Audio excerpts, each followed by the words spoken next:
Capcom has divided the Resident Evil franchise more times than any other game series I can think of. The sooner everyone can accept the fact that the Capcom that created Resident Evils 1 through 4 is dead and gone, the faster we can move through the mourning process and accept the Resident Evil franchise for what it currently is. In The Last of Us, Resident Evil Revelations 2.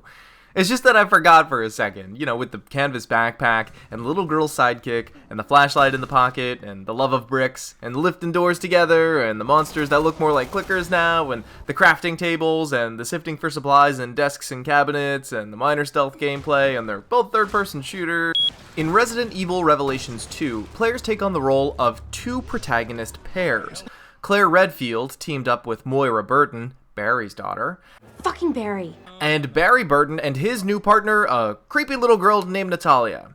It plays out in serial format in two different time settings. First, it tells the past events of Moira and Claire during their internment on a zombie island after being kidnapped from a company dinner. Then it tells the events of Natalia and Barry as he tries to track down his missing daughter. I'm gonna die! I don't know what to do! Step one, fucking chill out. The first episode of Revelations 2 came out in February of 2015. Each week afterwards, Capcom released a new episode until it all wrapped up in late March, which is a much better solution to episodic gaming than what Telltale Games is currently doing.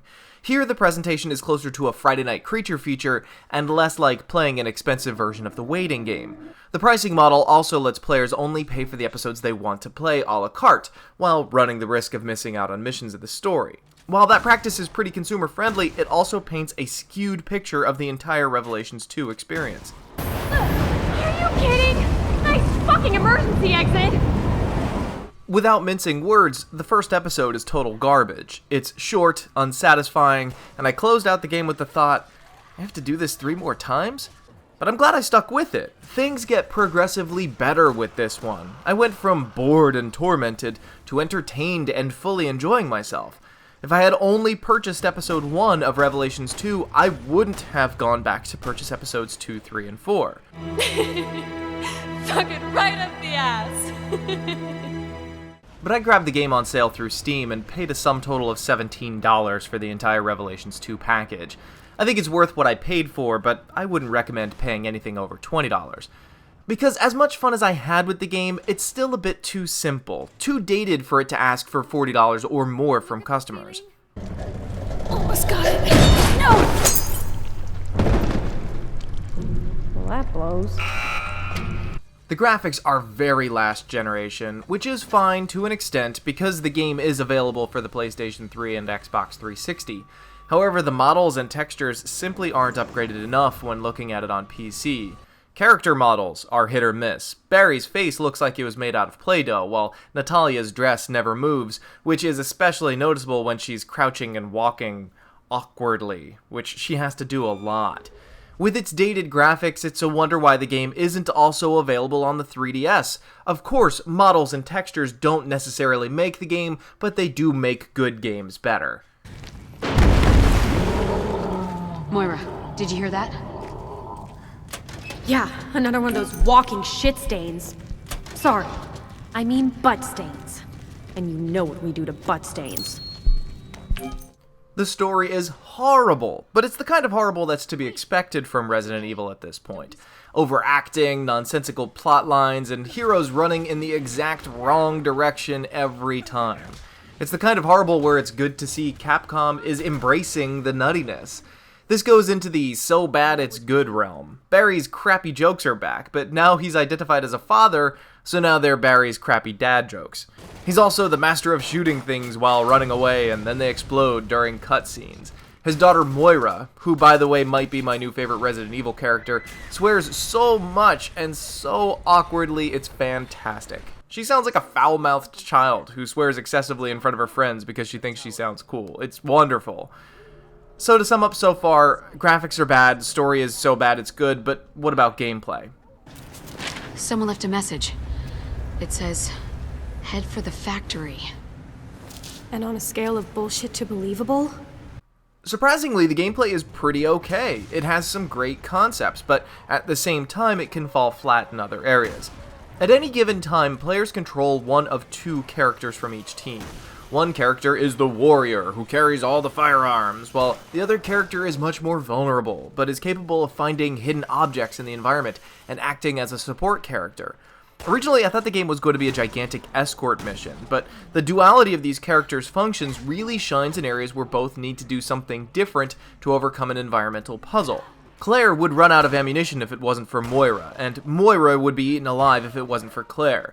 Meanwhile, Natalia can see the souls of enemies, and the souls of bricks, oddly enough, giving Barry a heads up on enemy positions when entering an area, or later in the game, giving a general direction of invisible enemies, or where enemy weak spots can be found.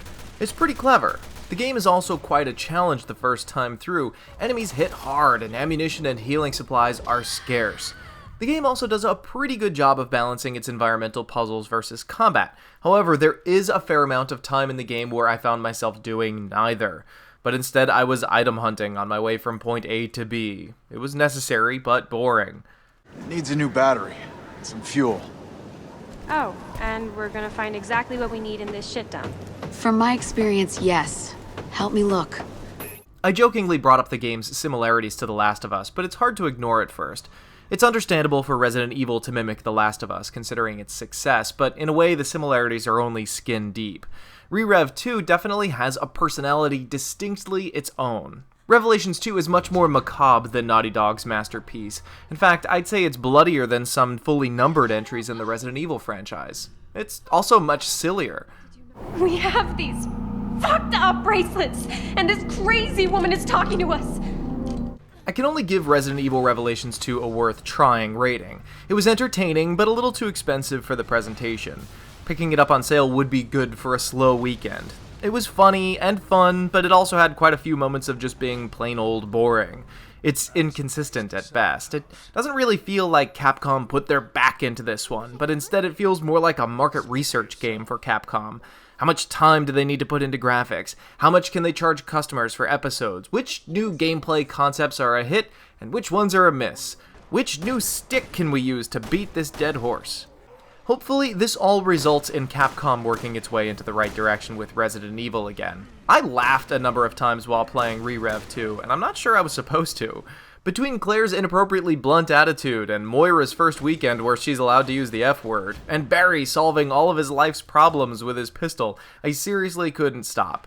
Perhaps they need to fully accept Resident Evil as being a super dark comedy series now.